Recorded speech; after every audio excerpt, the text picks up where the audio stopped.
너희의 본토가 황무할 것이므로 땅의 안식을 누릴 것이라. 그때 땅의 안식을 누리리니 너희가 그 땅에 거주하는 동안 너희가 안식할 때에 땅은 쉬지 못하였으나 그 땅이 황무할 동안에는 쉬게 되리라. 아멘. 네. 여러분 사사기 3장 1절로 6절을 보면은 이런 말씀이 있습니다. 사사기 3장 1절로 6절을 제가 읽어드리면은 여호와께서 가나안의 모든 전쟁들을 알지 못한 이스라엘을 시험하려 하시며 이스라엘 자손의 세대 중에 아직 전쟁을 알지 못하는 자들에게 그것을 가르쳐 알게 하려 하사 남겨두신 이방 민족들은 블레셋의 5 군주들과 모든 가나안 족속과 시돈 족속과 바알 헤르몬 산에서부터 하맛 이곳까지 레바논 산에 거주하는 히위 족속이라. 남겨두신 이 이방 민족들로 이스라엘을 시험하사 여호와께서 모세를 통하여 그들이 조상들에게 이르신 명령들을 순종하는지 알고자 하셨더라. 그러므로 이스라엘 자손은 가나안 족속과 헷 족속과 아모리 족속과 브리스 족속과 히위 족속과 여부스 족속 가운데 거주하면서 그들의 딸들을 맞아 아내로 삼으며 자기 딸들을 그들의 아들들에게 주고 또 그들의 신들을 섬겼더라. 지금 읽은 말씀이 언제적 기록이라고요? 사사기, 즉 그 가나안 전쟁, 여호수아의 가나안 정복 전쟁이 이미 끝나고 난 다음이에요. 그러니까 이스라엘 그 1세대, 출애굽 1세대가 다 광야에서 죽고, 그리고 그 여호수아 갈렙을 앞세워서 그 1세대는 그 2사람만 있고, 그 다음에 이제 그 자손 세대인 2세대가 가나안 땅에 들어갔잖아요. 지금 역사적인 상황을 말씀드린 겁니다. 그런데 지금 그들도 여전히 연약한 모습을 보이고 있는 거예요. 여러분 지금 이채석 집사님도 기도해 주셨지만 우리를 상징하는 게 바로 이 2세대 아니겠습니까? 즉 1세대는 다 죽었어요. 요단 동편에서 못 들어갔어요. 심지어 모세조차도, 그 율법을 상징하는 모세조차도 요단강을 못 건넜어요. 즉 율법으로는 안 된다를 보여주시기 위해서 모세는 궁극적으로는 천국이지만 무언가를 설명해야 되기 때문에 그렇게 오랜 시간 고생하고도 가나안 문턱에서 죽어야만 했습니다. 하나님이 그냥 그렇게 죽어라 그러면은 모세도 그냥 죽었어야만 했어요.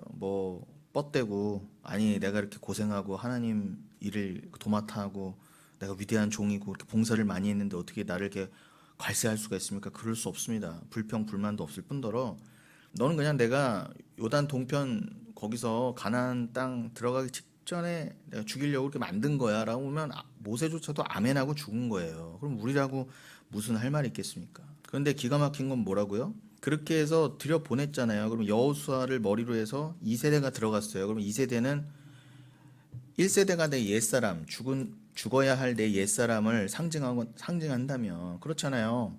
요단 동편은 이 땅을 말합니다. 상징하는 바가 그렇다는 거예요. 내가 죽고 옛사람이 죽고 그리스도와 하나 된 내가 천국 들어간다. 그게 새 사람이 되었다는 거잖아요. 그럼 2세대는 그 새 사람을, 구원받은 사람을 나의 진짜 나됨을 상징하잖아요. 그런데 궁극적인 천국에서는 물론 더 이상 죄도 없고 내가 더 이상 자기 부인을 할 이유도 없어요. 여러분 우리가 출애굽기 요한계시록 20장 4절을 가끔 나눴지만 거기서 둘째 사망이란 단어가 언급되잖아요. 그럼 제가 평소에도 둘째 사망이라는 말씀을 자주 언급했지만 그게 단순히 영원한 지옥 정도를 상징하는 게 아니라 원래 뜻은 여러분 그게 따나토스 듀테로스예요. 즉 2번째 자기 부인의 죽음이라는 거거든요. 그럼 여러분 예수 그리스도가 십자가의 영단번에 단 한 번의 십자가 죽음으로 모든 것을 이루셨듯이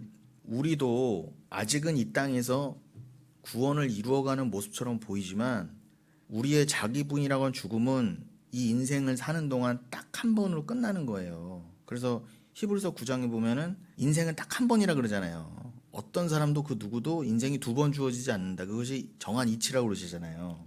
그 말은 우리가 살아가는 동안 그 불교나 이런 데 말하는 것처럼 윤회 이런 거는 택도 없는 얘기예요. 딱 한 번 주어지는 거야 인생은. 누구도. 그런데 그 한 번 안에, 한 번의 인생 안에 천국과 지옥이 갈리는 거예요. 그거는 물을 수도 없고 번복될 수도 없어요. 근데 그건 이미 천국과 지옥은 정하셨다입니다. 만세 전에요. 그러니까 천국 들어가기로 작정된 자는 이 몇 년을 살던 이 역사를 사는 동안 반드시 자기 부인의 죽음을 겪어내게 돼 있어요. 이스라엘 1세대가 죽고 2세대가 들어간 것처럼. 그런데 둘째 사망이 없다는 건 무슨 말씀이라고요? 원래 뜻은 그게 따나토소 듀테로스라고 너희가 반복해서 뭐 자기 부인의 죽음을 또 겪어야 되고 또 온전한 천국 들어가서 거기서 또 뭐 고난을 겪고 이런 게 없다는 뜻이에요. 예수님이 영단번에 한 번의 십자가를 이루신 것처럼 여러분들은 이 땅에서는 겉으로는 날마다 죽고 구원을 이루어가는 모습처럼 보이지만 여러분들은 이 인생을 사는 동안에 겪어내는 자기 부인의 죽음, 예수와 함께 죽고 부활하는 그 죽음과 그 부활을 이미 겪었고 그거는 천국에서 반복될 게 아니라는 거예요. 인생은 딱 한 번 주어지고 그 인생 동안 끝낸다는 거예요. 예, 이해가 되시죠? 그러니까 우리가 겉으로는 오늘도 죽어야 되고 그죠? 뭔가 계속 이루어가야 되는 그런 모습처럼 보이지만 그러나 우리의 영적 비밀은 뭐라고요? 이미 주와 함께 죽고 부활한 내가 이미 천국에 있습니다. 거기로 지금 복귀해가는 과정이에요. 근데 그것을 알게 하시려고 그 출애굽 사건을 동원하신 거예요. 그래서 그 2세대 즉 자기 부인을 겪고 난 우리의 완전히 새 사람을 상징하는 그 2세대가 가나안 땅으로 들어갔잖아요. 여호수아를 머리 삼고. 그런데 그 이스라엘 백성이 역사적으로 보인 것처럼 지금 사사기 말씀도 읽었지만 그 모세를 필두로 해서 1세대가 다 죽고 그것을 심지어 부모 세대를 보고 정말 하나님을 믿어야 되는구나. 하나님을 사랑해야 되는구나. 그렇지 않으면 그냥 광야에서 우리 부모 세대가 다 죽듯이 구원이란 없구나 그걸 다 배웠단 말이에요. 그런데 가나안 땅에 들어갔는데 여전히 연약한 모습을 보이더라는 거예요. 사사기 말씀 기록이 그거예요. 그럼 여러분 잘 구별하셔야겠죠. 우리들의 진짜 영적 상황은 이 땅에서 딱 한 번 자기 부인의 죽음을 끝내고 더 이상 줄대 사망이 없는 그 둘째 사망의 해가 없는 곳으로 그 천국이라는 곳으로 들어가게 돼 있어요. 그거는 이제 궁극적인 것이고 이 지금 그것을 그려내는 2세대 그 이스라엘 2세대가 가나안 땅에 들어가서도 여전히 연약하고 여전히 하나님을 배반하고 배역한 모습을 보면서 그렇구나. 우리가 영원한 천국 들어가기 전에는 늘 날마다 예수 그리스도를 의지하고 늘 겸손하고 완전히 십자가에서 끝낸 영단번의 그 십자가에서 끝난 나의 자기 부인의 죽음이지만 이 땅에서는 날마다 죽는 모습으로 나아가야 되는구나. 왜요? 날마다 예수 그리스도를 온전히 의지하는 것을 훈련하는 거예요. 그래야 천국에 겨우 들어갈 만한 사람이 되어 가는 거죠. 이미 이렇게 되었다고 우리로서는 불가능한데 하나님이 이렇게 만들어 주신다는 거예요. 그러니까 여러분 이 여러 가지 복합적인 그 의미를 아시겠죠? 그 둘째 사망의 해라는 것은 없지만 그러나 그 다시는 자기 부인의 죽음을 겪어내지 않을 그 천국 들어가기 전에 우리는 날마다 죽는 모습으로 말씀을 의지해야 되는구나. 날마다 나는 그 이스라엘 2세대도 들어가서 바로 패역한 모습을 보인 것처럼 나는 그냥 하나님이 단 한순간이라도 은혜를 주시지 않으면 언제나 하나님을 배반할 수밖에 없는 그런 연약한 존재구나. 나는 죄 그 자체에서 구원을 받은 거였구나. 그래서 나는 내 스스로 뭐 섰다. 하나님이 구원해 주셨지만 내가 뭐 자격이 있어서 내지는 내가 스스로 잘 그럴싸한 사람이 되어가서 변화되어서 하나님도 인정하실 만한 사람이 점점 되어가는구나가 기독교가 아니라 오히려 은혜를 알수록 그리스도를 사랑할수록 낮아진다는 거예요. 이스라엘도 보였잖아요. 분명히 부모 세대의 그 모습을 보고도 들어갔더니 어떤 모습을 보였다. 지금 사사기 3장 1절부터 처음 부분 읽어드린 것처럼 이스라엘 자손이 그 가나안 땅의 그 7 족속의 땅에 거하면서 어떻게 했다 그래요? 그들의 딸들을 취해서 아내로 삼고 또 자기 딸들을 그들의 아들에게 주었다 그러잖아요. 그럼 혼합됐다는 거잖아요. 단순히 이렇게 국제 결혼 내지는 혼합 결혼을 했다. 피가 섞였다 정도가 아니라 이게 뭘 상징해요? 이스라엘은 그때는 아직 구약되기 때문에 혈통을 지키면서 그 문자적 혈통이 가리키는 바 우리 참 그리스도인의 그 구별, 세상과 구별되는 그 모습을 보이려면은 당시에는 혈통적으로도 민족적으로도 구별되는 모습을 보였어야 돼요. 이게 눈으로 보이는 민족이니까. 그래서 함부로 이방 민족과 결혼하면 안 되는 거예요. 근데 이거를 그냥 오늘날 갖고 와서 꼭 너는 예수 믿는 집안이고 너는 기독교 4대째 집안이니까 너는 반드시 예수 믿는 여자랑 결혼한다 이런 거 없습니다, 여러분. 제가 봤을 때 장로 아들이다 무슨 아들이라서 결혼해 갖고요. 정말 제대로 기독교인으로 살아내면서 그런 모습 못 봤어요. 겉으로는 성가대 봉사 다 하고 장로 아들이 그래도요. 결혼하고 나면은 여느 그 자식들 여느 보통 세상 가정의 자식들하고 구분이 안 되는 모습으로 마누라 패고 그냥 술 먹고 바람 피고 이혼하고 그런 모습을 수도 없이 봤어요. 그래서 장로 아들이라고 권사 아들이라고 믿고 결혼했더니 그걸 왜 믿어요, 여러분? 그 부모가 교회에서 직분자고 목사 아들이라고 딸이라고 덜커덕 결혼하는 게 어디 있습니까? 여러분 그냥 기독교 집안이면은 괜찮은 집안이겠지. 어떻게 아니 집 하나 살려고 그래도 그렇게 따져보고 대출 한번 받을래도 그렇게 이자 계산하고 하나 하려고 그래도 그렇게 단돈 1,000원이라도 아껴서 따져보고 살려고 하면서 어떻게 그렇게 중요하다는 결혼을 덜컥덜컥 하는지 모르겠어요. 저는 한 번도 제대로 된 가정을 못 봤어요. 근데 인간이 그래요, 여러분. 아무리 목사 아들이라고 해도요. 그 목사도 인간이고 연약한데 목사 아들이라고 온전하겠습니까, 여러분? 뭘 믿고 그렇게 결혼한지 모르겠는데 그냥 결혼이요 그런 거 보고 믿고 잘한 결혼이다 판단하지 마시고 그것도 다 하나님 허락하에 있는 거지만 이스라엘 다 실패했지 않습니까? 근데 얘가 살짝 빗나갔지만 돌아가면 이때는 겉으로 봤을 때도 문자적으로 혈통을 지켰어야만 해요. 왜요? 참 이스라엘, 우리라고 하는 이스라엘은 세상과 구별된 자들이다. 교회는, 성도는. 천국 자체가 지옥과 구별되는 것처럼 구별돼야 된다를 보여주기 위해서라도 반드시 하나님 명령 뭐예요? 함부로 이방인하고 결혼하지 마였어요. 율법이. 그런데 이스라엘이 가나안 들어가고 나서 출애굽하고 나서 몇백 년, 몇천 년 지나고 나서 이게 지금 혼합된 것도 아니에요. 들어가자마자 2세대가 그것도 부모 세대가 광야에서 다 죽어나가는 거 보고 저렇게 살지 말아야지 다 배워놓고도 들어가자마자 어떻게 했다고요? 다 무너진 거예요. 결혼부터. 근데 기가 막힌 말씀은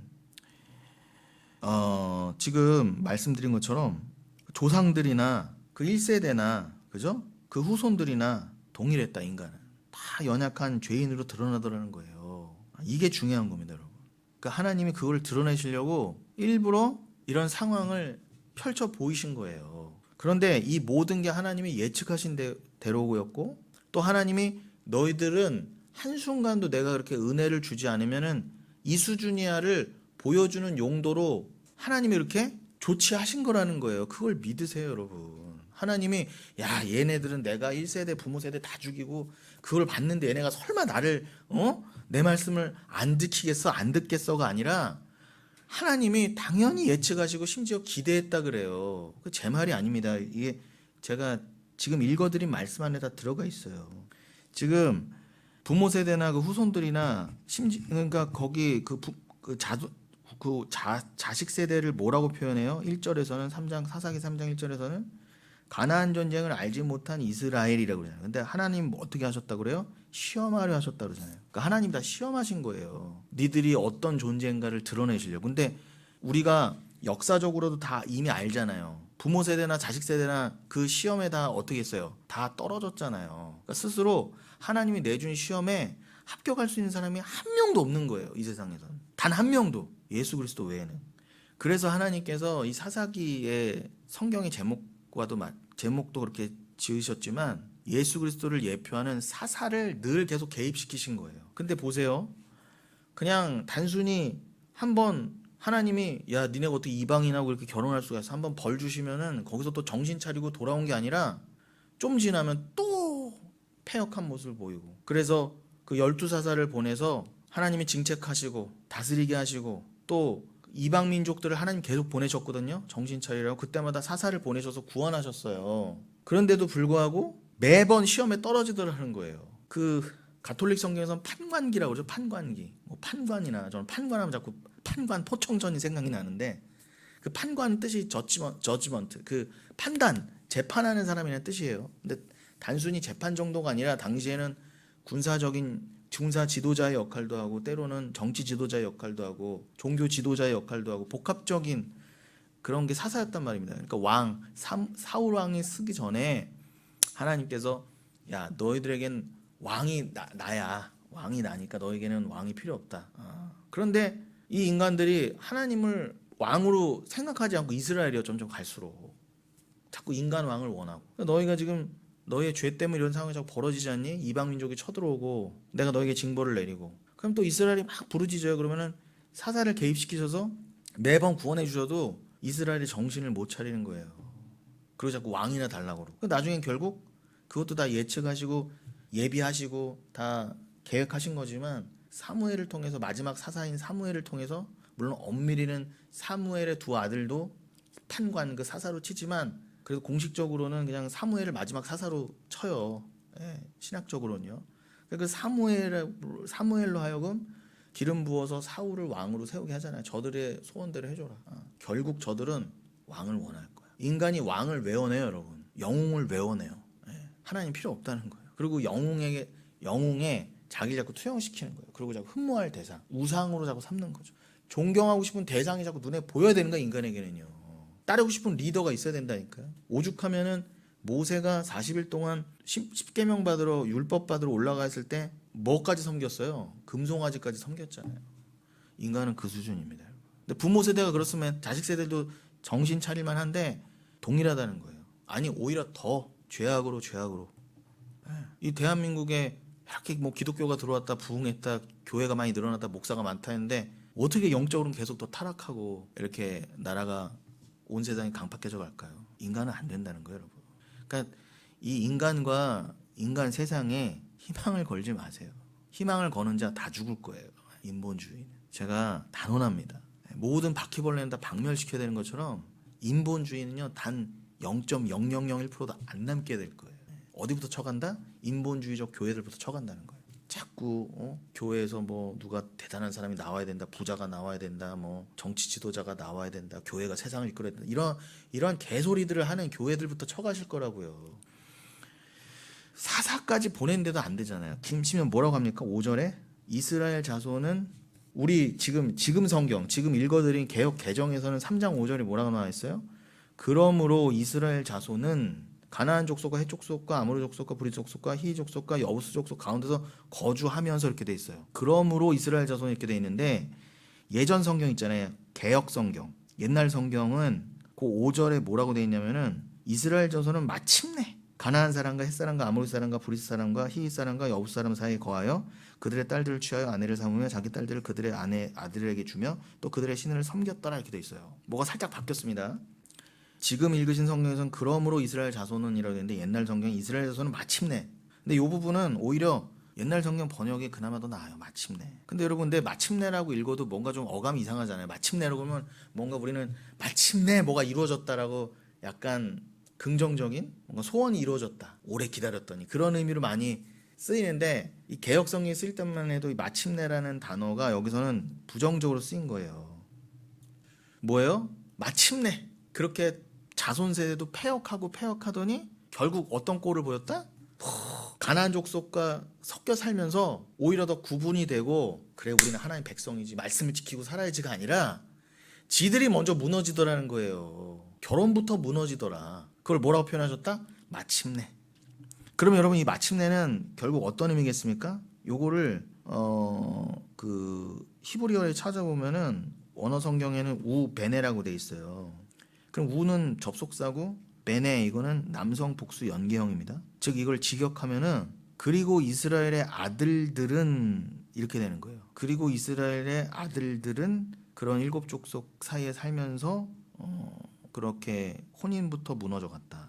그럼 여러분 이거를 제가 정리해서 말씀드리면 제가 주석 같은 거를 봐도요 어떤 식으로 돼 있냐면은 하나님께서 이거를 얘네들이 내가 주는 말씀을 잘 지키면서 가나안 땅에서 혼인도 구별해서 하고 얘네들이 말씀을 잘 지키고 내가 좀 걱정은 됐지만 그래도 1세대도 다 죽여가면서 2세대 들여보내는데 애들이 잘하겠지. 하나님이 기대하셨던 것처럼 쓰여있는 주석이 대부분이에요. 그래서 뭐라고까지 표현했냐면은 하나님께서 그토록 우려하시던 대로 결국은 마침내 그렇게 돼버렸다. 이렇게 해석하는 데가 많아요. 그런데 우리가 믿는 바는 아니 아무리 마침내라고 돼 있던 뭐라고 돼 있던 그냥 문맥을 봐도 우리가 아는 개혁주의 입장에서 보면 뭐예요? 이건 뭐예요? 하나님이 이건 쉽게 말하면은 하나님이 기대하셨던 것처럼 됐다 이거예요. 이게 역설이죠. 하나님 뭘 기대하셨던 거예요? 야, 봐 이렇게 됐잖아.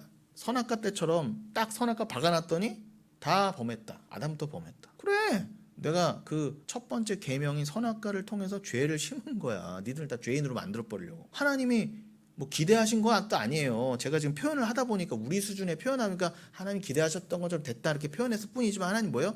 당연히 그렇게 예정하시고 작정하셨으면 당연히 인간은 그렇게 되는 거예요. 인간을 그렇게 만드셨거든요. 야, 니들 인간들은 그리스도가 개입하고 사사가 개입해서 겨우 이스라엘도 구원받을 수 있었던 것처럼 예수 그리스도라는 은혜가 개입 안 되면 너희들은 말짱 꽝이야. 늘 실패야. 그게 하나님이 원래 정하셨던 바라는 거예요. 그게. 그러니까 여기서도 성경이 결국 사사기도 뭘 말하는 거예요?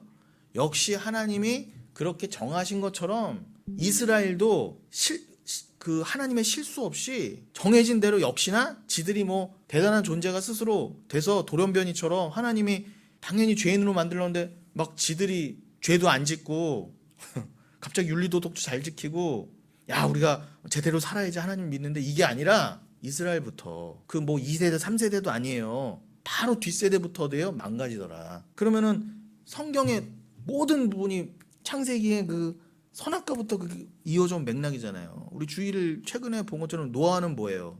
하나님 왜 물심판을 안 하신 이제 더 이상 안 하신다고 그랬다고요? 야, 니들이 이제 물심판 더 안 해도 니들이 알아서 각성할 거야. 아, 내가 너무 심했지? 더 이상 물로 안 죽일게 이런 뜻이 아니라 그랬잖아요. 올해 정반대라고 그랬죠? 왜 물심판을 안 하신다고 그랬다고요? 무지개를 보여주셨다고요? 무지개는 원형이라고 했죠. 원래 보이는 건 반쪽이지만 원래 원이에요. 진리라고요. 그게 뭐라고요? 니들은 태어나면서 다 악하기 때문에 내가 더 이상은 물로 안 한다로 이렇게 원을 보여줬다 그랬어요. 그럼 물은 뭐예요? 곧 또 불이라고요. 그건요. 물이 곧 성령이니까 성령은 불이잖아요. 그러니까 최후 심판 때는 이제 노아의 물 정도, 노아 때는 물 정도였지만 그 물의 본질인 불로 다 조져버릴 거야. 그때 예수 안에 있지 않던 애들은 뭐 물 심판 때는 비교할 수 없는 심판이 너에게 임할 거야. 그게 다니엘의 새 친구의 풀목불 시험하고 똑같다고 그랬잖아요. 그게 미리 보여주는 그림 언어라고 그랬잖아요. 그래서 그걸 보고 사도 바울이 그게 불 가운데서 받은 구원이다라고까지 표현을 했고요. 말라기에서는 그 하나님이 그 성령불로 다 다니엘의 새 친구처럼 성령으로 먼저 내 옛사람이 타지 않은 사람은 죽지 않은 사람은 그 심판주로 오시는 메시아가 갖고 오는 그 불로 인해서 초계와 같이 옛날 성경엔 초계, 오늘날 성경에서는 지푸라기처럼 다 태워버릴 거다 그러시잖아요.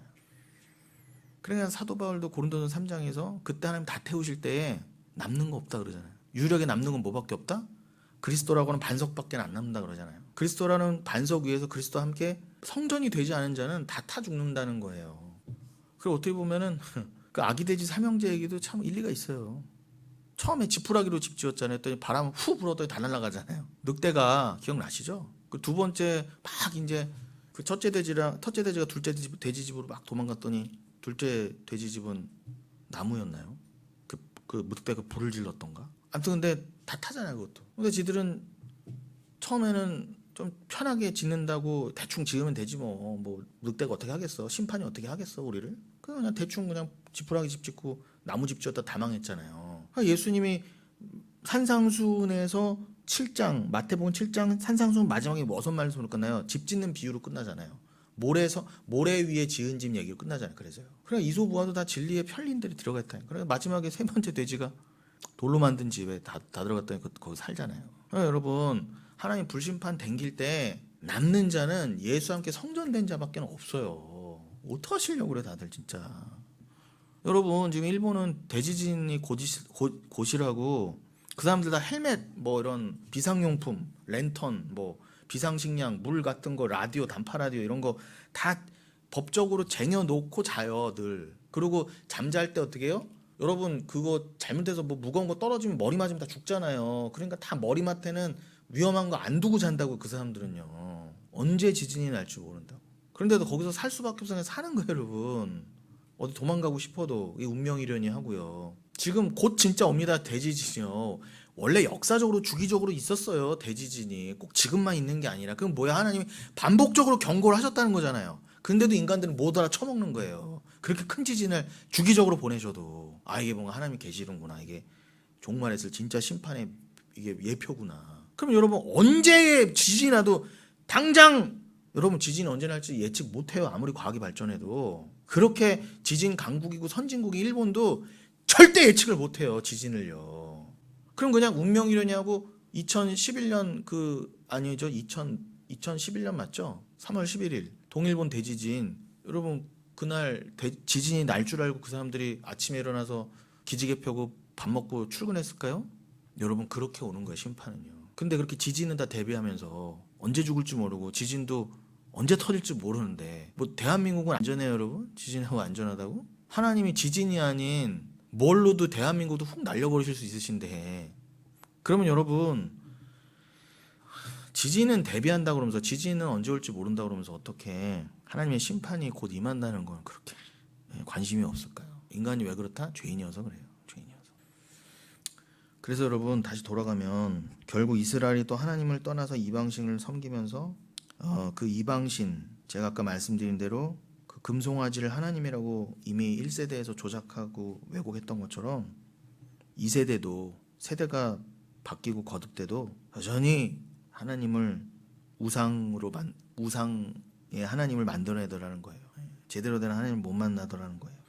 뭐 아까 이채석 씨는 기도해 주셨지만 결국 죄가 뭐라고요? 죄의 본질이 내가 하나님인 척 하는 거라면서요. 내가 자꾸 하나님 자리를 탐하는 게 죄라면서요. 그리고 내가 하나님 되려는 게 죄라면서요. 그럼 뭐예요? 진짜 하나님은 따로 있는데 자꾸 나를 그 자리에 갖다 놓는 거예요. 그러니까 인간은요, 나를 우상 삼는 게 맞다니까, 결국요. 뭐 나무에다 빌고 뭐 돌에다 빌고 그런 거는 그냥 다양한 드러나는 모습일 뿐이고, 다 본질은 뭐다? 다 자기 섬기는 거예요. 무당도 왜 무서워해요? 왜 섬겨요? 자기 때문에 그잖아요. 자기 복 때문에. 무당이 저주할까봐. 그렇게 목사들도 무서워했잖아요, 여러분들. 전 진짜 다 병신 같았어요, 다 진짜. 막말 막 하는 거죠. 너무 화가 나고. 당연히 가짜 목사인데 주의 좀 건드리면 안 돼. 그것도 무슨 뭐 대단한 이유도 아니야. 재수 없을까봐. 또 목사들도 그걸로 다 협박했잖아요. 결국 누구 장로 목사 건드리더니 암 걸렸다 이런 식으로 은근히 분위기 조장하고. 여러분 그런 거 진짜 믿어요? 믿으니까 사기치고 그런 거 아닙니까? 목사들이 먼저. 다른 사람은 뭐 건드려도 되는데 나랑 우리 가족, 내 아들, 내 자식 새끼만은 저주받으면 안 되지. 쉬쉬하는 거예요. 교회라도 나오든지. 계속 다녀. 계속 헌금 내고. 그걸 뭐라고 하세요? 호구라고 그래, 호구. 그런 걸 보고 호구라고. 그 호구 짓을 아직도들 하고 있어요. 주변에서 다. 여러분 배우는 다 호구 짓을 하고 있다고요. 그러니까 이 꼴 저 꼴 이제 더 이상 보고 싶지가 않은데, 그것도 하나님의 뜻이죠. 계속 시험하신대잖아. 하나님께서 계속 시험하신다. 반드시 끝이 있습니다. 두고 보자는 거죠. 두고 보자. 이렇게 구약의 모든 역사는, 그죠? 성경에 지금 이 사사기 읽어드린, 여러분 제가 이 사사기를 갑자기 왜 언급했을까요? 우리가 오늘 70일에 계속 해가야 되잖아요. 그 맥락에서 지금 드린 말씀이에요. 지금 단적으로 사사기만이라도 보여드린 거예요. 사사기도 마찬가지인 것처럼 이렇게 어딜 펴서 읽어도 똑같은 얘기가 나온다. 저는 그걸 말씀 드리려는 거예요.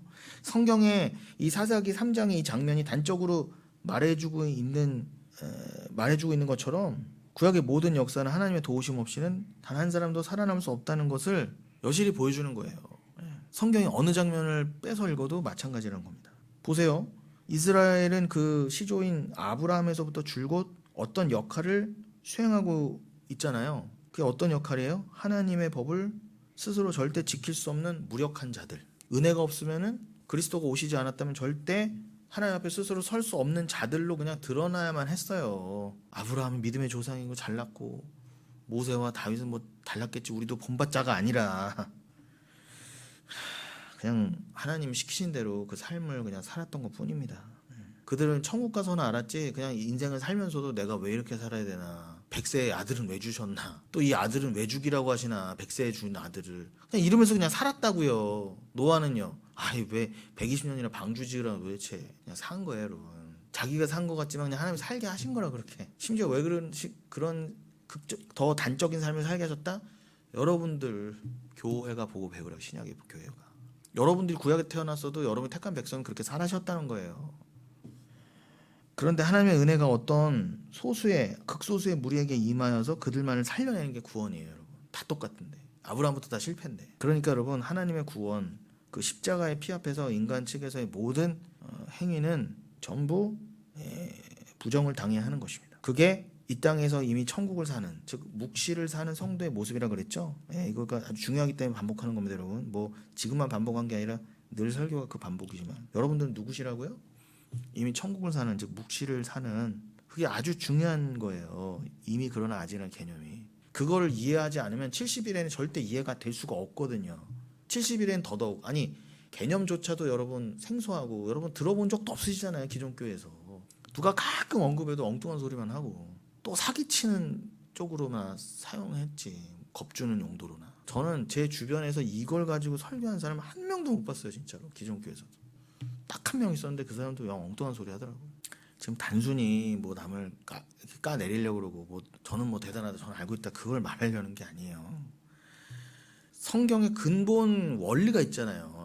그걸 가지고 말씀이 당장 어렵고 해석이 안 되더라도 꾸준히 말씀을 놓고 이렇게 고민하면서, 뭘 놓치면 안 돼요. 뭘 놓치면은 여러분 성경에서 다 틀리는 거예요. 내가 이미 묵시를 살고 있구나. 이미 그러나 아직이라는 교리는 생명이에요, 여러분. 그게 없으면 70일에도 안 열린다고요. 그 말은 뭐예요? 바꿔 말하면 70일에도 결국 단순히 개혁주의 교리만의 얘기가 아니라 개혁주의만이 성경의 참 교리라니까요, 여러분.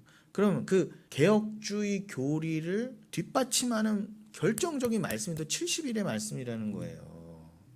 그도 그렇게 결론적으로 말씀드리면, 분명히 여러분 69일회가 지나고 한 일회가 남았다. 예수라고 하는 그리스도가 십자가에 달리시고 기름 부음을 받은 자가 끊기고 부활 승천하시고 나면은 한 일회밖에 안 남다고 그러는데, 한 일회는 문자적으로 7년이잖아요. 근데 예수 그리스도가 이미 죽으신 지 2000년도 넘었잖아요. 그러니까 이게 2000년하고 7년이 해결이 안 되니까 문자적으로만 성경을 읽는 자들, 저 이단들은 마찬가지고 이런 세대주의자들, 이런 자들이요, 영이 70일의 마지막 한 일회를 못 푸는 거예요. 그러니까 다 엉뚱한 소리들을 하는 거죠. 근데 그 한 일회는 뭘로만 풀릴 수 있다? 단순히 그 문자적인 7년이 아닐 거 아닙니까? 일단 대충 값만 잡아도 7이라는 숫자가 뭔가 완전 수잖아요. 영적인 숫자잖아요. 그럼 예수님이 부활 승천하시고 나서 겉으로 문자적인 횟수는 2000년이 넘었지만 그건 다 이미 한 일회 안에 들어간 개념이라는 거예요. 한 일회가 다 품고 있다는 거예요. 그거를 예수 그리스도의 십자가 이후에 역사가 다 묵시에 편입됐다고도 표현하는 게 좀 어려운 표현으로. 그럼 우리가 그렇구나. 특별히 여러분들요, 지금 예수 그리스도의 십자가 이후에 태어나서 신약을 살면서 특별히 2000년도 훨씬 더 지나서 지금을 사는 여러분들은 예수 그리스도가 심판주로 다시 오실 날이 심히 가까운 이때 여러분 사는 여러분들은 더더욱 그 영적인 상징인 한일의 7년의 정말 막바지에 사는 분들 아닙니까? 그럼 여러분들이야말로 이 땅에서 묵시를 사는 분들이잖아요, 이미. 그러면 내가 이 땅에서 뭐 날 위해 산다, 그냥 내 인생 산다가 더더욱 말이 안 되잖아요. 아니, 여러분 구약의 성도들도 믿음으로 살았다 그러는데, 여러분들은 이미 그리스도도 이미 오셨고 그 구약의 선진들이 다 기대했던 바 그 예수가 이미 오셨어요. 심지어 누가복음에서는 예수님이 뭐라고 하셨어요? 하나님이 누구를 복 있다 그러십니까? 듣는 귀가 있고 보는 눈이 있으면 복이 있다 그러십니다. 그런데 하나님께서 구체적으로 예수 그리스도께서 뭐라고 하시냐면은 왕들이 그 선지자들이 그렇게 보려고 했던 바, 기다렸던 바가 바로 나 메시아다. 그들을 너희가 지금, 그들도 증거는 받았으나, 히브리서의 표현은 증거는 받았으나 아직 약속을 받지 못한 상태로 죽었어. 근데 너희는 나 예수를 보고 있잖아. 근데 너희는 나를 못 믿고 지금 뭐 십자가에 달린다고 그러니까 십자가에 달리면 안 됩니다 그러고, 제자들조차도 예수를 그리스도로 못 봤단 말이에요. 그래서 예수는 작정하신 대로 십자가에 완벽히 달리셔서 죽으실 수밖에 없어요, 그 육정 예수는. 그럼 여러분들은요, 이미 시간적으로도 훨씬 지난 데다가 여러분들은 그 예수의 영이신 성령을 받아, 베드로전서 1장 8절 표현을 하면 그 예수를, 육신의 예수를 눈으로 보지 않고도, 육신의 눈으로 보지 않고도 사랑할 수 있는 수준까지 돼버렸잖아요, 말 그대로. 말 그대로 성령 충만이라는 걸 받아버리셨잖아요. 성경에서 교회 시대를 통해서 이루려고 했던 그 마지막 성령 충만 말 그대로요. 그거를 여러분들이 지금 겪고 있는 세대인데도 여러분 밍숭맹숭하잖아요. 내가 받은 성령이 얼마나 기가 막힌 건지도 모르고 성령 받았다는데도 이거 말고요 또 딴 것도 주세요. 내지는 심지어 뭐 어떻게까지 성령을 모독해요? 물론 이거는 아직 깨닫지 못했거나 구원받았다 착각하는 사람들의 말이기도 더 그런 사람들의 모습이지만 롤롤롤롤롤 하면서 어떻게 해요? 성령 받은 거를요? 뭐 소원이나 빌고 내가 의스되는 능력 영적인 뭐 이런 사람이라는 그런 용도로밖에는 모르는 거죠. 이거는요 예수를 실제로 눈으로 본 것보다 더 기가 막힌 기적이라고 그러세요. 성경에서는요 성령을 받았다는 건 또 반복합니다. 베드로는 뭐라고 해도 니들이 또 복되다. 예수를 보지 않고도 사랑하지 않니? 야 그게 진짜 예수가 이루시려고 하는 진짜 그게 진리의 완성의 모습이야. 이 땅에서 이루고자 하셨던 그 모습이라고요. 그러니까 여러분들은 한 이래로 마지막 한 이래로 설명되고 상징된 지금 지금 교회 시대 그거를 뭐 계시록 20장 4절에는 천년왕국이라고도 했고 그거를 한 이래라고도 표현한 건데 그걸 문자적으로는 지금 2000년 더 지났잖아요. 그럼 이 역사는 지금 예수님의 십자가 이후로 지속되어 온 역사는 말 그대로 묵시에 편입된과 동시에 여러분들은 정말 종말 중에 종말을 살고 있다는 거예요.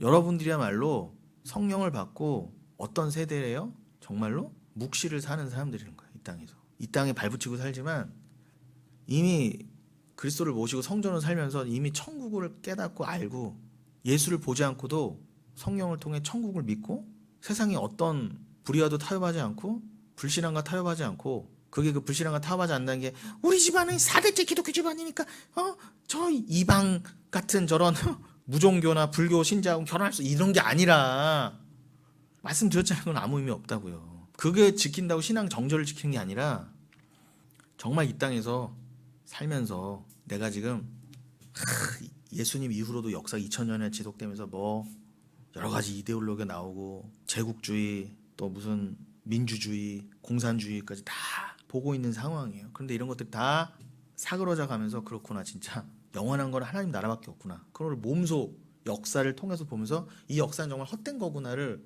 정말 온 인생을 통해 절절히 깨달으면서 어떻게 해요? 천국만을 소망하는 자. 어떤 불신앙과도 타협하지 않는 게 뭐예요? 내가 이 세상에서 완전히 발붙이고 사는데 그 하나님의 구약 백성들에게 이방인과 결혼하지 마라고 했었던 그 모습이 상징하는 바처럼 세상과 안 섞이는 자, 세상의 어떤 이득과 나의 유익을 위해서 함부로 신앙을 팔지 않는 자, 내가 자기 부인을 위해서라면 내가 예수 함께 죽고 부활하는 그 길로 계속 나아가는 거리사면 어떤 타협도 안 하는 사람, 내가 좀 손해를 보고 심지어 내 목숨이 날아간다 해도 괜찮아. 죽으면 천국이잖아. 나 그냥 여기 묵시를 이미 살고 있다니까. 난 이미 죽은 자야. 그리고 주와 함께 부활한 자고 난 이미 천국 백성인데 빨리 천국 백성으로 복귀해야지. 난 여기서 이 눈에 보이는 삶 자체가 목적이 아니야 라고 사는 자, 그가 바로 묵시를 사는 성도라는 거예요. 야 그렇게 살 성도가 있어. 그게 바로 교회란 자들이야. 너희야 여러분이야. 이거를 구약 예언서에서부터 얘기했단 말이에요. 그게 70일이란 말이에요. 그걸 특별히 다니엘을 통해서 말씀하신 거예요. 이게 여러분 지금 제가 잘 설명이 되고 있는지 모르겠는데 분명히 들을 기회가 있으시고 또 이해되시는 분들, 당장은 안 되더라도 이게 시간의 차이일 뿐이지 분명히 깨닫게 되실 분들은 제가 지금 무슨 말씀드리는지 금방 깨달아 아실 거예요. 수예배가 조금만 진행되더라도 금방 아실 거예요. 그걸 이미 다니엘 그 구약의 선지자를 통해서도 허락하셨던 거예요. 그게 70일에 제가 지금 이게 이 개략적인 70일에 대한 설명이에요. 다른 건 몰라도 그것만 놓치지 말고 그것만 일단 딱 갖고 계세요. 그렇구나.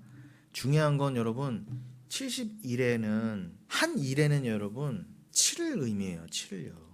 그러면 선지서에서는 예언서에서는 한 일에면은 그것을 7년으로 7년으로 그걸 환산했다고요. 그럼 여러분 70일이면은 몇 년이에요?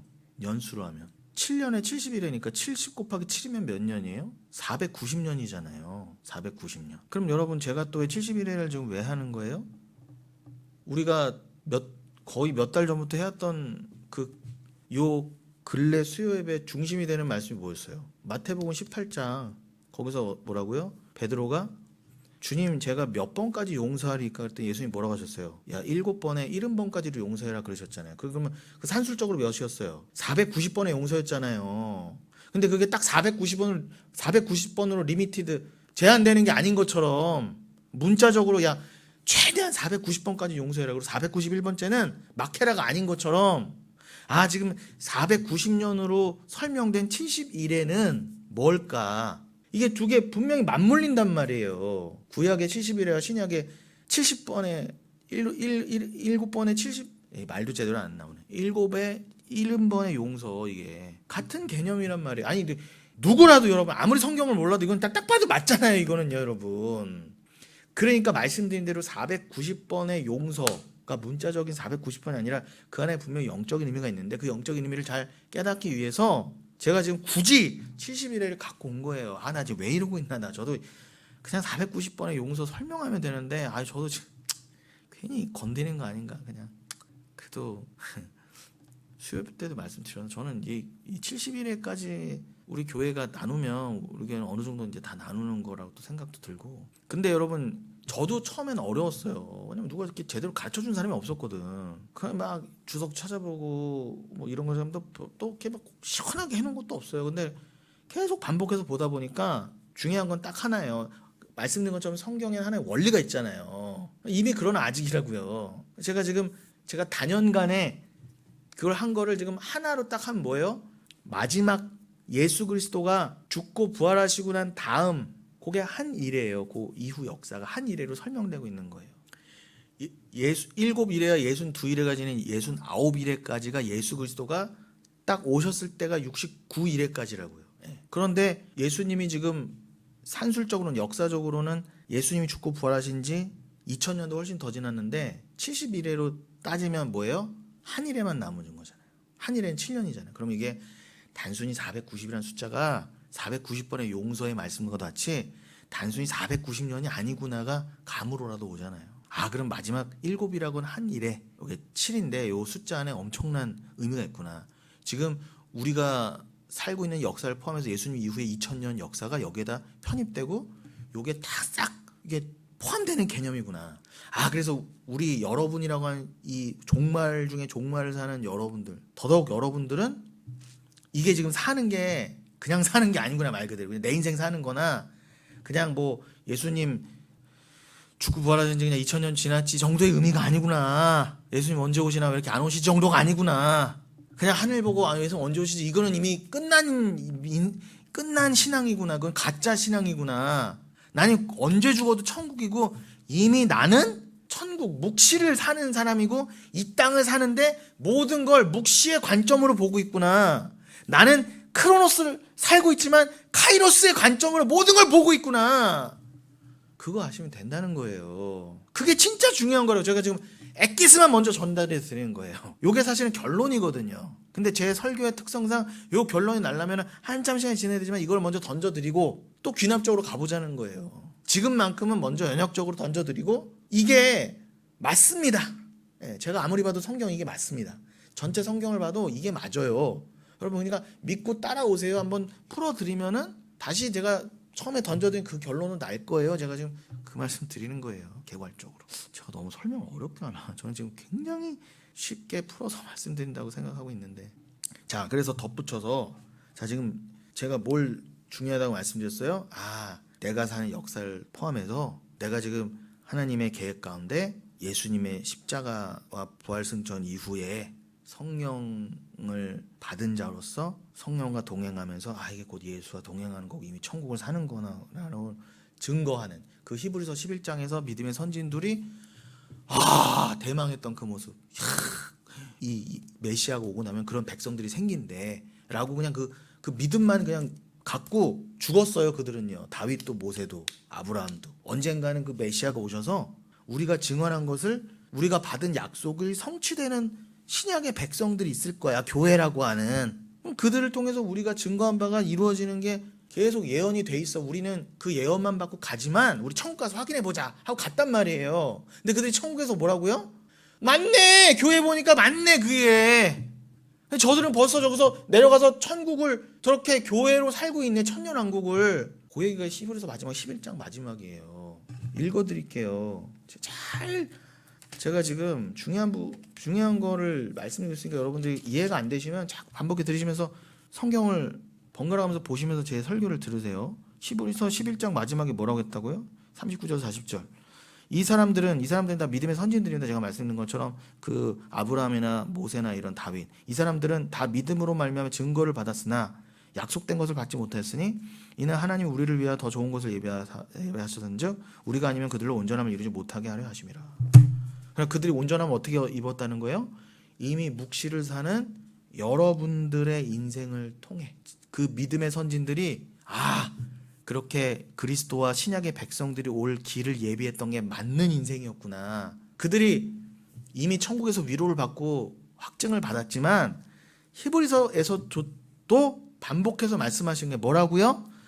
그들이 뭐예요? 그들은 그냥 믿음으로 그냥 증거만 가지고 탁 죽었는데 그냥 희뿌연하게나마 내가 지금 메시아가 오실 길을 예비하는 거지. 내가 이렇게 성전 짓고 아들 바치고 성전 짓고 이렇게 문자적인 이스라엘로 사는 게 분명히 이유가 있을 거야. 내가 포로로까지 갔다가 돌아오는 그게 분명히 이유가 있을 거야라는 그냥 그게 그리스도와 메시아와 연결돼 있지. 그 이후에 그냥 그렇게 문자적인 이스라엘 삶을 살지 않고 영적으로 이미 이스라엘 사는 그게 겉으로는 한국인이든 이방인이든 상관없이 그들 사는 자들이 있다고 했으니까 모든 구약의 선진들이 그 예언자들이 말했잖아요. 특별히 요엘 같은 경우는 그 날에는 종말의 날에는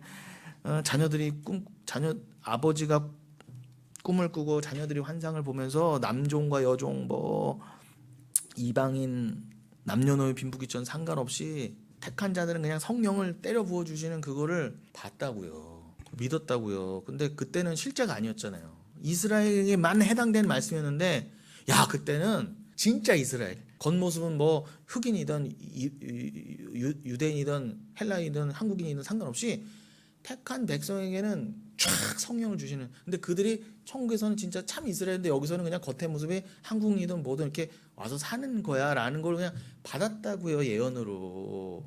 그리고 그냥 죽었다고요. 근데 진짜로 여러분을 통해서 그들이 품고 죽은 믿음이 완성됐다 그러잖아요. 성취됐다. 온전해졌다 그러잖아요.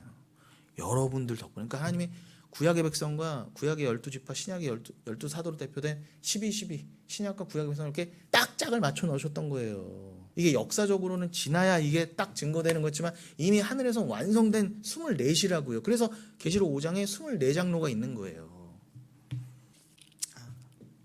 여러분 너무 기가 막히지 않습니까? 참. 그래서 지금 말씀드린 것처럼 심지어 구약의 백성들은 요 70일을 설명하려고 어떤 삶도 살았다? 70년 포로까지 갔다 온 거예요. 그들은 처음에는 몰랐어요. 우리가 왜 도대체 다른 나라도 아닌 바벨론이라는 원수의 손에 맞아 죽으면서 성전이 무너지면서 우리가 70년이나 포로로 갔다가 그리고 대부분은 돌아오지도 못하고 극소수만 돌아오는 그걸 왜 겪어야 돼? 처음엔 몰랐다고요. 그리고 다시 와서도 모르니까 다시 와서도 어떻게 해요? 지지부진했잖아요. 성전 짓는 게. 그러니까 하나님이 그냥 두셔도 되는데 또 선지자들 보내서 그 당시에 학개나 스가랴 보내서 어떻게 해요? 성전 짓게 만드시면서 계속 예언을 주신 거예요. 하나님이 열심히 해요. 그럼 그들은 선지자를 통해 하나님 말씀이 없었으면 그냥 포기했다고요. 성전 안 지었으면요. 그리스도가 오실 길이 막히잖아요. 그러니까 인간으로서는 안 되는데 하나님이 계속 말씀을 북돋는 거예요. 이렇게. 그럼 그들은 여러분 생각해서 미쳤다고 70년이나 나가 있다가 거기 비행기 타고 온 것도 아니에요. 핸드폰 있는 것도 아니에요. 거기 다 버리고 온 거예요. 애새끼들은 말도 다 잃어버렸어. 여러분 이민 2세대 3세대 보세요. 한국말 못하잖아요. 히브리 말 다 잊어버렸어. 율법도 못 읽어. 갖다 줘도. 하나님 그렇게 만드신 거예요. 왜요? 하나님이 하신다를 보여주시려고. 그래서 그냥 생으로 왔어. 왔는데 무슨 대저택이 있고 뭐 풀장이 있는 집이 마련돼 있고 하나님이 가나안 땅으로 다시 돌려서 뭐가 이렇게 탁 펼쳐져. 아니요. 아무것도 없었어요. 흔들렸다고요. 여러분 우리 인생 같지 않습니까? 근데 우리는 사실 여기 불평할 것도 아니에요. 걔네 사람들 진짜 불평하려면 그 사람들이 정말 불평해도 되는데 근데 하나님이 그런 무지막지한 삶을 사셨어도 그냥 살아라 하니까 산 거라고요. 근데 왜 70년도 갔다 와야 됐다고요? 그런 정말 개고생을 왜 해야 됐다고요? 70일에를 설명해야 됐거든요. 그러니까 하나님이 자꾸 반복적으로 7, 안식일, 안식년, 그리고 희년, 70년 포로, 이게 다 점진적이잖아요. 반복적이잖아요. 이게 뭔가를 계속 설명하고 있잖아요. 동일한 거를. 근데 그 모든 예언들에 그게 다 공통점이 있는데 하나의 목적인데, 그리스도와 여러분 묵실 사는 여러분 백성이라고 하는 하나님 나라 백성인데, 그거를 계속 선악과부터 계시를 계속 주셔서 다니엘에 이르러서는 70일에로 거의 구약에선 도장을 찍는 격인 거예요. 근데 기가 막힌 건 다니엘을 통해서 포로지에서 70일의 환상을 주셨음에도 불구하고 말씀인 것처럼 뭐예요? 아까 사사기도 2세대가 들어갔더니 또 실패한 것처럼 70년 갔다 오면 뭐예요? 갔다 왔더니 또 실패하고 성전도 안 짓고 11조 띵가먹고, 누구부터 그랬다? 제사장부터. 대제사장부터 율법의 제일 핫발인 11조부터 망가지더라. 이렇게 되는 거예요. 그게 말라기예요. 거봐, 니들 안 되지. 포로까지 갔다 왔는데도 안 되는 거예요. 궁극적으로는 우리가 완성돼 있는데 여기서는 날마다 죽어야 되는 모습이 계속 보이는 거예요. 그러니까 어떻게 해요?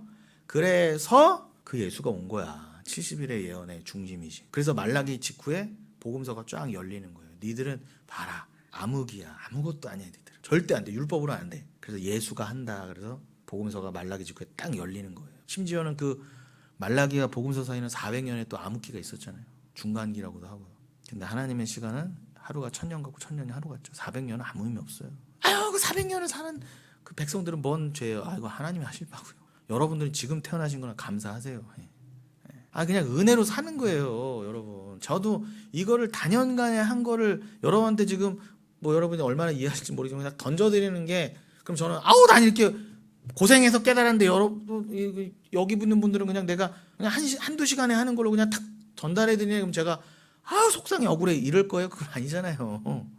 제가 목사 역할 했다고 제가 하나님 앞에 나는 왜 그렇게 어렵게 한 거를 왜 그냥 나는 그냥 아무 대가 없이 그냥 턱턱 그냥 그것도 최대한 쉽게 막 설명을 애써야 되고, 모르면 막 안타까워야 되고, 왜 그래야 돼요? 불만하지 않잖아요. 가끔 뭐라고 해도 궁극적으로는 불만하지 않잖아요. 너 그냥 그렇게 살아라니까. 여러분 은혜잖아요. 여러분들은 뭐 그렇게, 저도 마찬가지지만 저도 선대에 아주 훌륭하신 목사님과 신학자들이 그냥 밤새서 공부해 놓은 거를 그냥 제가 그냥 열매하면 똑 따먹을 때가 있어요. 너무 감사해요. 그냥 말 그대로 은혜예요, 그냥. 그걸 뭘 상징한다? 그게 은혜로 사는 거예요. 여러분들도 그냥 제가 그냥 드리면 그냥 잘 받아 드세요. 그냥 은혜로 사는 거예요. 근데 저의 선대들도, 사도 바울도 개고생하면서 그걸 어떻게 깨달은 은혜인데, 내가 값없이 받았으니 값없이 준다 그러잖아요. 그러니까 여러분들도 은혜를 받았으면 그냥 값없이 주세요. 자꾸 뭘 매기려고 하지 말고, 대가를 바라지 말고. 그게 사랑으로 사는 삶이라니까. 그게 사랑에 빚진 삶이에요. 율법주의가 아니잖아요. 내가 뭐 하면은 얼마 베풀면 뭐 복 받고 뭐 이렇게 하면 주님이 뭐 복 주시고, 뭐 언제까지 이렇게 종으로 묶여서 할 겁니까? 사랑을 안 자. 이미 율법을 완성했다 그러는데. 이제 율법의 완성자로 사는 거예요, 여러분. 뭘 해도 자유하지만 사랑에만 묶인 자. 그걸 위해서 70일에도 배우는 겁니다, 여러분. 자, 돌아가면 얼마나 됐죠, 시간이? 네, 오늘은 그 다니엘서, 그러니까 우리가 오늘도 본문을 읽었던 레위기 그 26장 27절로 35절까지만 하고 마칠게요. 그렇게 해야 그 70일의 어떤 개론과 동시에 좀 서론이라고 할까, 시작점이거든요. 오늘은 거기까지만 하고 마치겠습니다. 부지런히 하고 마칠게요.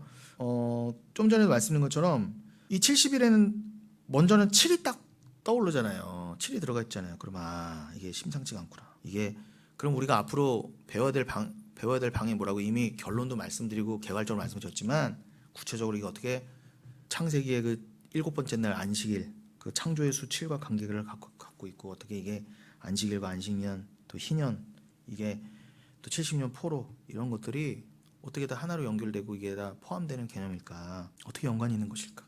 서로 말한 자는 다르고 선지자는 달랐어도 다 표현은 달랐어도 동일한 거였구나. 뭔가 다 중심, 핵심이 다 일치하는구나. 결국 그것이 바로 예수님의 십자가구나. 이것이 어떻게 다 예수님 십자가 연결되며, 어떻게 예수님의 십자가 이후 역사가 묵시로 편입되어서 역사의 가치를 잃게 되는지, 여러분의 삶도 어떻게 자기 분을 털려가는지를 이 역사가 묵시에 편입되는 이 삶을 사는 여러분들이 깨달아가야 된다는 거예요. 이게 다니엘이 던진 70일입니다. 다니엘도 몰랐어요, 여러분. 다들 당시에는 번민했다고요. 도대체 이 말씀들이 뭐예요? 막 환상을 자꾸 보여주시는데 오죽 했으면은 환상을 보는데 이게 해석이 잘 안 되니까 끙끙 앓았다 그러잖아요. 너무 힘들어서. 그리고도 다 모르고 그래 언젠간 이 말씀이 열리겠지. 가브리엘까지 왔는데 가브리엘이 와서 뭐라고 했다고요? 이게 인자의 모습까지 보니 이게 예수 그리스도도 안 알려줬어요. 그냥 저기 사람의 아들의 모습으로 한 자가 저 하나님한테 나와서 이렇게 구름을 타고 와서 다 봤다고요. 사도 요한이 요한계시록에서 이렇게 본 그 인자의 모습을 다니엘은 요때 이렇게 본 거예요. 근데 비밀이 다 안 열렸단 말이에요. 그때는요, 구약 때라서. 그래서 다니엘과 요한계시록은 반드시 연결되거든요. 직접적으로 더더욱 모든 성경이 계시록에서 만나지만 다니엘, 스가랴는 더더욱 묵시문학으로 계시록과 연결이 되는데, 그러니까 이거를 모르니까 이단들이 개소리를 하는 거예요. 자꾸 기존 교회를 갖고 놀고. 워낙 모르니까 기존 교회가. 지식적으로 모르지만 뭘 몰라서요? 묵시구나 이거는. 성경의 모든 주의 종들이 각자의 인생을 살았지만 다 동일한 걸 봤구나. 묵시를 봤구나. 천국을 봤구나. 천국만을 말했구나를 못 믿으니까 이게 다 기존 교회가 다 무너진 거예요. 말씀이요. 이미 그러나 아직 모르니까. 관통하는 예수 그리스도라는 확고한 신념이 없으니까. 당연히 흔들리죠. 이 말씀도 맞고 저 말씀도 맞는 거. 근데 여러분 돌아가면 다니엘은요.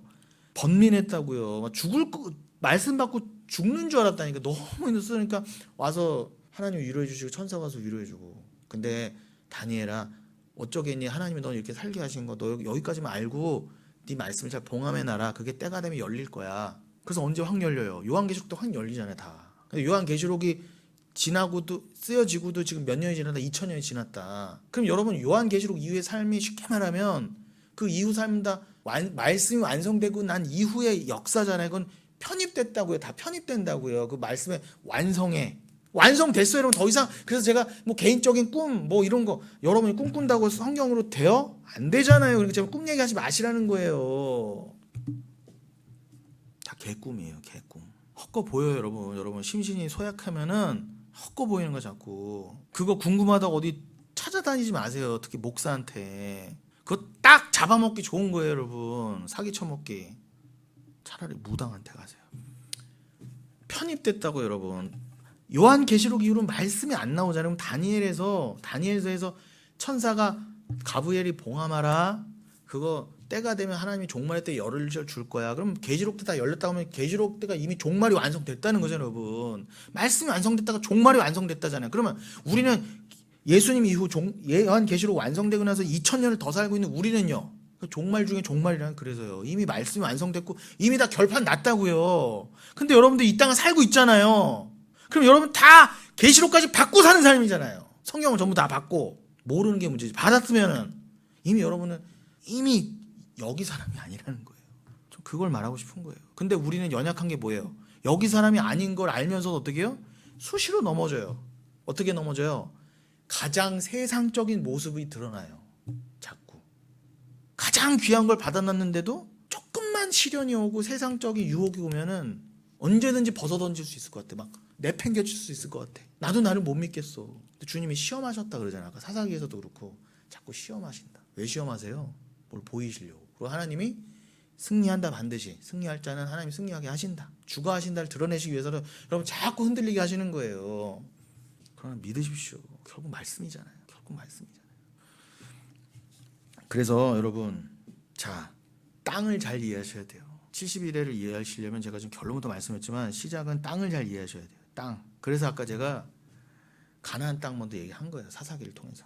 가나안 땅도 이해 못하는데 뭘 이해한다고 그래요? 천국을요. 천국은 그 땅의 실체인데 보이지는 않지만 진짜 실체인데. 근데 오늘날 교수들이 다 뭐다? 온유한잔 땅으로 자꾸 부동산 아파트 얘기만 하고 앉았으니 이건 뭐 어느 정도 수준이 맞아야지 도대체. 자꾸 그런 거 기도 제목으로 갖고 장막 문제 해결한다 이지랄하고 다 할 수 있으니까. 죄송합니다. 아니 주일에는 이렇게 표현을 정량하면서 꼭 수요 때는 더 이렇게 희한하죠. 죄송. 너무 화가 나서 그래요. 이 위대한 말씀 앞에 저부터도 이 위대한 말씀을 받았잖아요. 그럼 우린 다 받았다고요. 다니엘도요 끙끙 앓았어요. 근데 여러분들은 무슨 애로 도대체 다니엘은 죽을 막 너무 감당이 안 되는 말씀들 여러분은 그 구약만 받고도 감당이 안 되는 다니엘은 끙끙 앓았어요. 그 사람은 식은땀 흘리면서. 근데 여러분은요 어떻게 이렇게 다 받고도 멀쩡하세요? 허허허 은혜 받았다. 난 말씀 받았다. 또 기가 막힌 뭔지 아세요? 다니엘은 끙끙 앓기라도 했지. 여러분들은 누가 보면 말씀을 받은 사람인가? 아무런 고민과 번민이 없어. 고뇌가 없어. 그게 심각하다는 거예요. 그러니 주를 믿으세요. 주를 믿으십시오. 너무 부끄러워 진짜 저부터도. 다니엘은 감당이 안, 그게 원래 우리에게 감당이 될 수 있는 말씀이 아니에요. 이게 원래. 5주 가면 사도 바울이 뭐예요? 3층 올라갔더니 고린도서 12장에 가히 인간의 말로 표현할 수 없는 거라 그러잖아요. 그러니 예수님이 아무리 인간의 말로 하셔도 100%못 알아들었다는 거다 인간들이. 그래서 예수님이 뭐라고 하셨다고요? 누가복음에서 듣는 귀가 복이 있고 보는 눈이 복이 있다 그러잖아요. 그러니까 여러분 복은 다른 게 아니에요. 듣고 보는 게 복이에요. 돈이 복이 아니라고요. 근데 왜 자꾸 돈 구하고 돈 빌어줘요? 왜 자꾸 교회가. 가장 교회가 돈에 앞장서고 있잖아요. 돈 복음에. 그러면은 상식적으로도 하나님이 교회하고 성당 먼저 안 치시겠어요? 이것들 내가 말씀 줬더니 유대인도 마찬가지고 말씀을 목숨처럼 수호하고 다니엘처럼 그냥 다니엘은 총리에 왕의 버금가는 권력을 가지고도 말씀에 번민하고 늘 고민했다고요. 그러라고 말씀 줬더니 말씀 받았다는 자, 안다고 하는 자들도 세상과 함께 놀고 있어요. 세상이 이러면은 나도 이렇게 가고 세상이 저러고 그리고 가짜 교회들은 말할 게 뭐가 있어요. 말씀을 줬더니 가장 먼저 말씀을 왜곡하고 세상 복음으로 가 있는 거예요. 그럼 누구부터 치겠어요 여러분? 당연히 불교 먼저 치시겠어요? 이슬람 먼저 치시겠어요? 하나님이요? 교회 먼저 친다니까요. 100%입니다 여러분. 주님은 세상 제일 큰 교회 먼저 치실 거예요.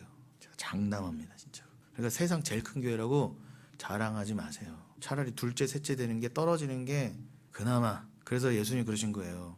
가버나움아 고라시나 소돔과 고모라가 너희보다 나을 거다 그러신 거예요. 차라리 소돔과 고모라 나았다니까. 그러니까 그냥 차라리 소돔과 고모라 수준이 되는 게 돼요. 나아요. 괜히 뭐 말씀 받았죠 벳세다 가버나움 고라신 돼봐야 하나님이 더 극렬한 노를 부으신다고요.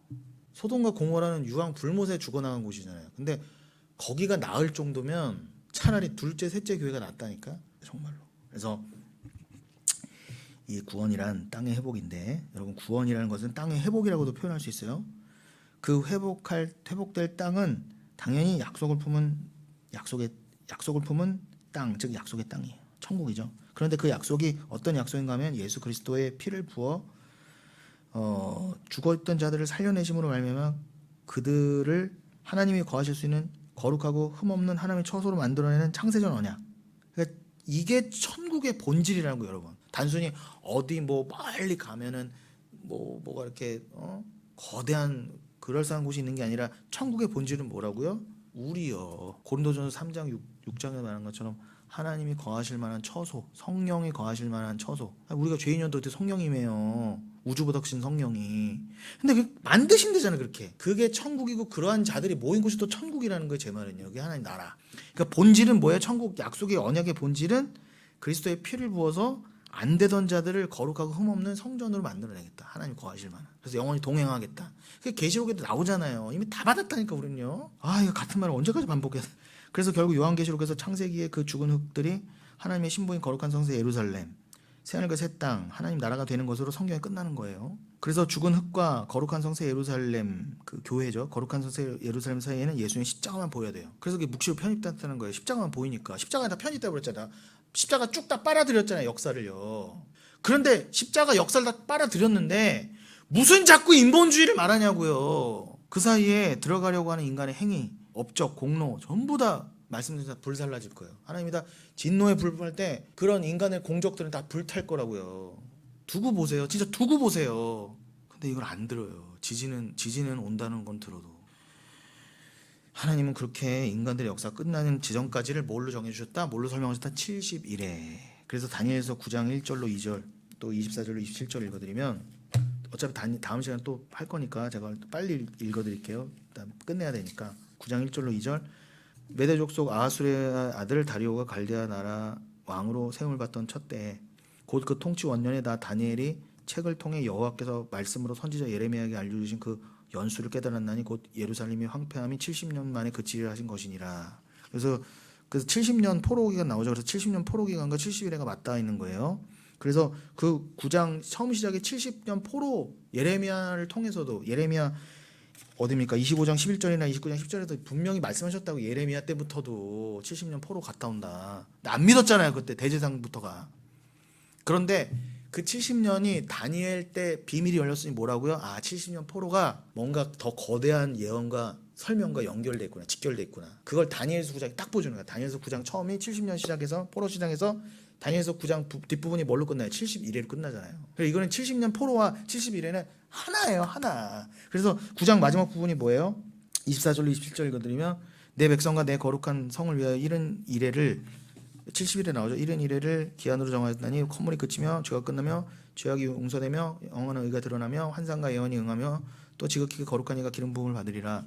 그러므로 너는 깨달아 알지니라. 예루살렘을 중건하라는 영이 날 때부터 기름 부음 받은 자 곧 왕이 일어나기까지 7일에 62일에가 지날 것이요. 이게 69일이에요. 제가 아까 말씀드린 그 곤란한 동안에 성이 중건되어 광장과 거리가 세워질 것이며 62일의 후에 기름 부음 바자가 끊어져 없어질 것이며 69일의 때 예수가 죽는다고 그러죠. 제가 지금 막 핵심 결론부터 막 말씀드리는 거 먼저 자세하게 하기 전에, 그럼 벌써 69일에는 예수가 죽으실 때 끝났다고요. 2000년 전에 우리 인간의 역사로 따지면. 그럼 예수님 죽으신 이후로 지금까지는 한 일이라는 게 맞죠, 제 말이요. 그 성읍과 성소를 무너뜨리냐 그의 마지막은 홍수에 휩쓸린 것 같을 것이며 또 끝까지 전쟁이 있으리니 황폐할 것이 작정되었느니라. 그가 장차 많은 사람들과 더불어 한 일에 동안에, 이거 한 일에 나오잖아요. 이게 마지막 한 일이에요. 이게 지금 여러분이 살고 있는 역사라고요. 2000년 이후 2000년 동안 교회의 역사, 천년왕국. 한 일에 동안의 언약을 굳게 맺고 그가 그 일의 절반의 제사와 예물을 금지할 것이며 또 포악하며 가증한 곳에 날개를 의지하여 설 것이며 또 이미 정한 종말까지 진노가 황폐하게 하는 자에게 쏟아지려 하느니라 하니라. 이제 자세히 설명드렸지만 요거 나머지 한 일회가 어떻게 나눠져요? 3년 반 3년 반으로 나눠지잖아요. 이게 계시록의 3년 반인 거예요. 한때 두때 반때 1260일 42달 3년 반. 그러니까 여러분 계시록하고 다니엘은 직결되지 않을 수가 없어요. 그러니까 다니엘, 특히 다니엘 모르면 계시록을 알 수가 없어요. 자꾸 어설프게 계시록 갖고 풀려고 그런 게 그게 진짜 죽으려고 그러는 거예요. 자, 그래서 이 말씀이 바로 이스라엘이 바빌론 끌려가 70년간 포로 생활을 할 당시 천사 가브리엘로부터 다니엘에 주어졌던 계시입니다. 그러면 마지막으로 왜 70년 동안 포로를 지내야만 했는가, 직접적인 이유가 드러난 이미 율법에 명시를 해놓았으니 그게 바로 지난주와 오늘의 본문인 레위기서 26장 20절 35절이라는 거예요. 제가 늘 고민해요. 그날의 본문을 너무 설교 뒤쪽에 잡으면 이게 자꾸 본문을 마치 언급 안 하고 그냥 설교가 끝나는 어설픈 설교처럼 보일까봐 높아심이겠지만, 근데 제가 이렇게 설교 본문을 잡을 때 제가 그냥 막 잡는 게 아니라 분명히 이때 진도가 못 나갈 거 알지만 여기를 탁 본문으로 잡아서 이렇게 구심점을 가지고 해야 되겠다라는 고민 가운데 이게 하는 거예요. 막 잡는 게 아니라. 그럼 여러분들이 지난주와 오늘 왜 레위기를 왜 읽었는지 아시겠죠? 또 제 설교 방식, 설명 방식이 뭐예요? 이래저래 해서 이겁니다. 또 성격이 때문에 그런 거기도 해요. 뭐 저의 스타일이 그런 거 어쩌겠습니까? 아무튼 자 26장 27절 35절 수미상관이죠. 우리가 처음 읽었던 거를 지금 다시 이제 읽고 마치는 거예요. 자, 레위기로 돌아가면 레위기 왜 읽었다고요? 도대체 70년 포로 생활을 왜 갔다 왔을까? 그것도 이미 구약 안에서 설명이 된 거라고요. 직접적인 설명, 표면적인 이유가 뭐라고요? 한마디로 땅을 안 쉬게 했다는 거예요. 희년을 안 지킨 거예요. 지금 시간상 레위기 25장 27절 35절은 안 읽겠습니다. 여러분도 몇 번 읽었으니까 제 설명을 들으시고 다시 한번 집에 가서 읽어보세요. 아, 그렇구나. 특별히 35절에 뭐라고 돼 있습니까?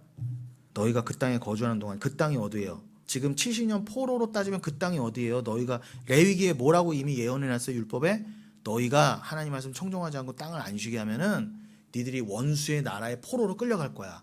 거기서 아들의 살과 딸의 살을 끌려가기 전에 아들의 살과 딸의 살을 먹을 거고, 너희가 그렇게 포로로 원수의 나라에 끌려가 있는 동안 이 약속의 땅이 쉼을 얻을 거야라는 게 이미 레위기가 언제 주어진 말씀이에요? 모세가 출애굽 막 하고 나서 시내산에 와서 막 이제 40년 광야 생활 들어가기 직전에 거의 1년 동안 시내산 밑에서 받은 율법 중에 하나가 레위기잖아요. 그럼 도대체 몇 년 전에 받은 거예요, 이거를요? 이스라엘 쫄딱 망할 때부터 몇 년 전에 도대체 거의 1000년 전에 받은 거예요, 거의. 근데 응한 거예요. 거의 1000년이 지나서. 확실하게 응한 거는 거의 1000년이 지나서 응했다고요. 레위기의 말씀이 예레미야 다닐 때 응한 거니까. 그러니까 여러분 1000년의 간극을 지금 그러니까 말씀의 위대함이라는 거예요. 1000년의 간극이 있어도 설명이 되잖아요. 어떻게 해요?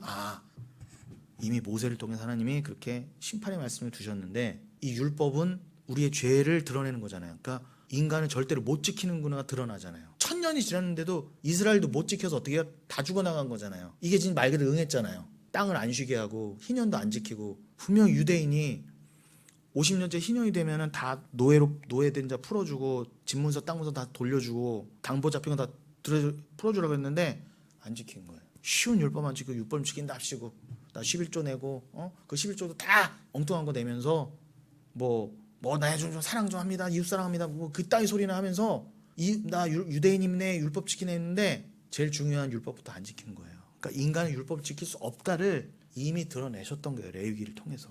모세 때부터. 니들이 지켜서 구원받는 거 아니야. 그래서 예수님이 어떻게 해요? 누가복음 4장에서 그 희년의 완성자로 등극을 딱 하는 선포하시잖아요. 이사야서 61장 가지고 뭐예요? 내가 다 해방하러 왔다. 노예된 자를 풀리고 눈먼 자를 보게 하고 저는 자를 내가 자유케 하려고 왔다. 그게 단순히 병고추 준다는 얘기예요? 그 병고추 준다는 얘기입니다. 그 병고추 준다는 얘기인데 그게 해방시켜 준다는 거죠. 진짜 천국을 경험케 해준다는 거죠. 내가 그 주인이라는 거야. 천국의 주인이고 그 눈먼 자가 보고 가난한 자가 부욕해 되는 거는 그거는 천국을 상징하는 거야. 그거의 주인이 왔어. 이게 내가 이사야도 얘기했던 율법도 얘기했던 그 주인공이 나야로 복음서를 시작하셨는데 유대인부터 못 알아먹더라. 복음을 전해줘도 못 알아먹은 거예요. 그래서 예수님을 죽인 거예요. 십자가에. 얼마나 인간의 실패입니까, 여러분. 그래서 이스라엘조차도 포로로 끌려갔던 거예요. 왜요? 겉으로는 표면적이고 뭐다? 땅을 안 쉬게 한 거예요. 단순히 계속 농사지고 그 원래 주인한테 안 돌려줬다고 뭐라고 하신 게 아니라 그 땅의 쉼, 안식, 그 땅은 약속의 땅을 상징하는 천국을. 그럼 천국은 영원한 안식과 자유와 해방이다를 계속 각인하고 서로 주고받고 깨닫고 이거를 은혜를 선포했어야 되는데 유대인부터 어떻게 돼요? 하고 안 풀어준 거예요. 노예도 안 풀어주고 집문서도 안 돌려주고 겉옷도 안 돌려주고. 그러면 심판하신 이유가 단순히 이웃사랑 안에서 심판하신 게 아니라 뭐라고요? 땅을 쉬게 하지 않아서 은혜를 몰라서 땅을 안 쉬겠다는 거. 은혜를 몰랐다는 건 뭐예요? 예수를 몰랐다. 율법을 받고도 예수가 왜 오신지도 몰랐고 희년이 무슨 의미인지도 모르고 희년의 주인이 누구신지도 모르고 아무것도 몰랐던 거예요. 그래서 70년 포로로 보내신 거예요. 기가 막힌 건 뭐라고요? 갔다 와도 몰랐다. 그러니까 여러분 인간은 얼마나 무식한 거예요. 근데 여러분 우리는 여기에 어떻게 내려왔다? 포로로 내려왔는 거예요. 여러분이 여기 70년 포로로 살고 계신다고 생각하시면 돼요. 마지막 한일회를 묵시를 사는 성도로서 여기에 죄인으로 왜 내려왔다? 여러분이 여기를 70년 포로 생활로 상징된 여기 포로 생활하고 계시는 거예요. 그래서 그 계속 반복했던 그 말씀처럼 여러분 옥에 갇혔어요. 그래서 한 홀이라도 그 달란트 비유로도 말씀드렸죠. 한 푼이라도 다 그 갚지 않으면 즉 사랑으로 깨달아서 그 옥의 주인으로부터 너 이제 해방, 너 깨달았구나 사랑을 네가 빚 다 갚았구나 용서 서로 다 주고받았구나 나와 서로 용서된 자구나 그렇게 해서 인정 못 받으면 너 여기서 절대 못 나와 가다 놓으신 거예요. 포로로 내려왔다니까 여러분 지금 어떡하실 거예요. 이스라엘도 포로로 해방되고도 실제 그 역사적인 70년 갔다 것도 몰랐다고 한다면 근데 여러분들 알았잖아요. 얼마나 기가 막히고 귀합니까? 여러분들이 이미 알고 지금 포로 생활 하고 계시는 거예요. 다 알고 뭐가 불만이에요? 말씀 받으면 됐지 뭘 더 바래요 도대체. 기도하겠습니다.